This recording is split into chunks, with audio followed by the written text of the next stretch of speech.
Go. Hi, my name is Michelle Shanka. I have a son with ADHD. He is currently now 17 years old, attending high school. We kind of had a hint that he probably had ADHD probably around preschool age. We had him initially tested. He was identified as a speech and language delay. We did some evaluation in kindergarten on ADHD, and unfortunately there's no real, they're all self-report forms. The teacher, my husband, and myself. Initially, I did an outside evaluation with a psychologist. I did not tell her completely everything. The first day, I did not have my son medicated. He had already been put on the medication. I purposely did this because I wanted to see, you know, because of the self-reports, it's such a vague interpretation. You know, there's no real scientific research into how they put these questionnaires together. So with the side effects of the medicine, I wanted to make sure that we were doing the right thing. So on the second day, I gave him the medication on his, he was given a long series of IQ tests. It was into 2 days. She was not able to put the report together because he was 2 standard deviations improved on the second day on how he performed on the tasks. And I told her, she was confused why there was such a difference, and I told her in the meeting, this is why, you know, I chose to do this, because I didn't really care what was on the testing information because I felt like I had enough of that information from school. I wanted to see the benefits of the medication on a academic or, you know, really structured exam or test, and it showed that the medication was highly beneficial to him. And also the reports from the teacher also backed that up. So in kindergarten, he started on Ritalin.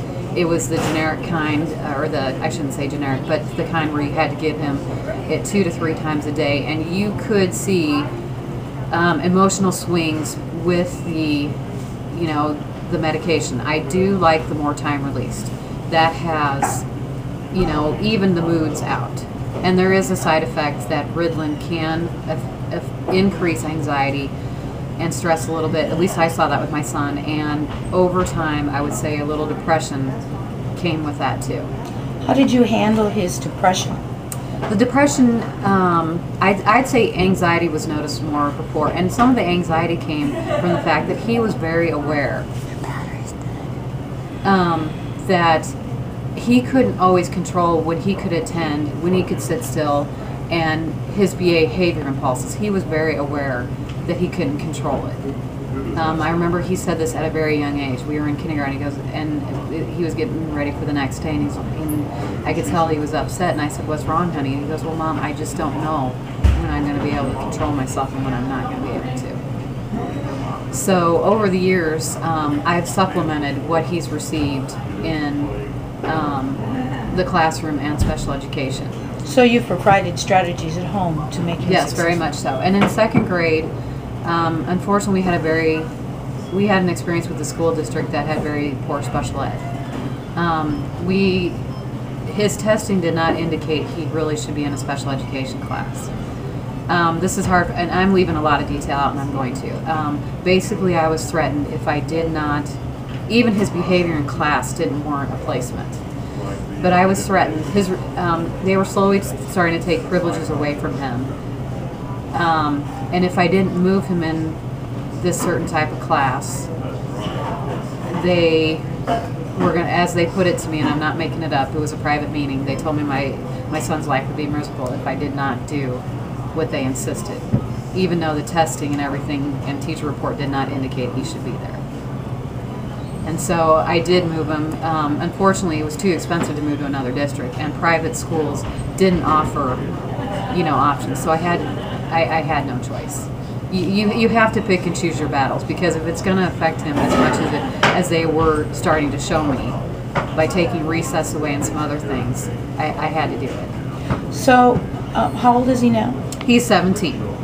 And what are you seeing now as he's finishing high school? With the extensive, I did some home-based speech and language programs, because sometimes I think in education they focus too much on, you know, there's so much misunderstanding about what attention is.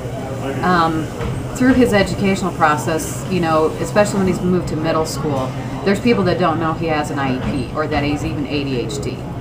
So a lot of times, you know, I've had my hands tied behind my back. You know, they won't let us take a textbook home, or they haven't let us do, they just don't give him the extra time, even though it's stipulated he should have extra time.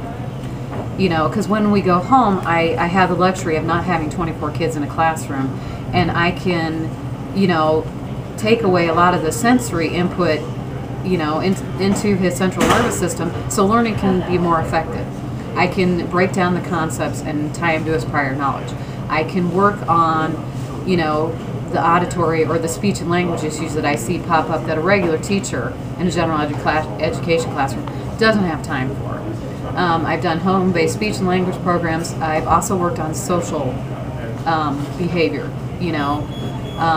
Even when he had friends over, sometimes I would stay in rooms where I could hear conversations, and, you know, so then he and I would work on what I thought needed some tweaking, so to speak. You know, how could you improve the, how could you have said this differently? How could you have, you know, I used to teach him how close you sit to people. Read faces. Faces tell a story. So we spent a lot of time working on the nonverbal cues of communication, whether it be body language, your intonations when you talk. You know, all these things tell a story, and sometimes I think with attention deficit, they miss those things because, you know, the ability to focus on something. Okay, any final closing remarks? You know, in some ways, he's been a harder one to place than my son with autism because, you know, his academic skills are at grade level, but, you know, his higher level strategies are not probably age appropriate. So I will see a lot of fluctuation in his performance at school. And so we spend a lot of time during the school year now working on those strategies and test strategies. I'm really, the next year and a half, we're trying to focus on how he can perform better on a pencil and paper test within the time frames that he's given. Thank you, Michelle. Okay. Stop it. Huh? Stop it. Just stop.